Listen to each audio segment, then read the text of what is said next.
ரெண்டும் சேர்த்து 9,000 ரூபா மேம். 9,000 ரூபாயா? இது ரெண்டுக்குமா? அவ்வளோலாம் கொடுக்க முடியாது. அது ரெண்டும் 9,000 வெளியே கிடைக்காது, வாங்கிக்கடி. எங்க அப்பா பேரு அம்பானி நினைச்சிட்டு இருக்கியா? நான் தானே காசு கொடுக்குறேன், நீ போ. இங்க பாருங்க, 9,000 ரூபாய் கொடுக்க முடியாது, அது இந்த ரெண்டு பொருளுக்காகலாம். மேம் பார்கனிங்லாம் இல்லை மேம், ஃபிக்ஸ்டு ரேட்டு. 1000 ரூபாய் தான் தருவேன். வேணா வாங்கிக்கங்க, இல்லைன்னா போங்க. மேம் 9,000 ரூபா மேம். 1000 ரூபாய். 1000 ரூபாய் தாங்க தருவேன். வேணுமா? இல்லைன்னா கிளம்புங்க, எனக்கு வேலை இருக்கு.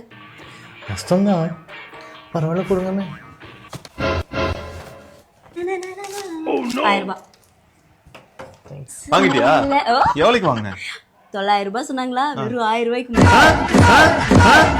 பத்தியா, நீயே ஷாக் ஆகுற? அதான் என் சாமர்த்தியம்.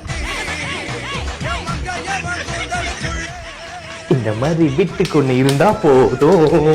அப்படியே என்னைய பார்த்த மாதிரியே இருக்குடா. நானும் ஒரு கட்ட வரைக்கும் 9,000னா இதான் 9,000 அப்படின்னு நினச்சிட்டு இருந்தேன்டா. நான் மட்டும்தான் அப்படின்னு நினச்சேன். அப்போ எல்லாம் இப்படி தான் இருந்திருக்குமாடா.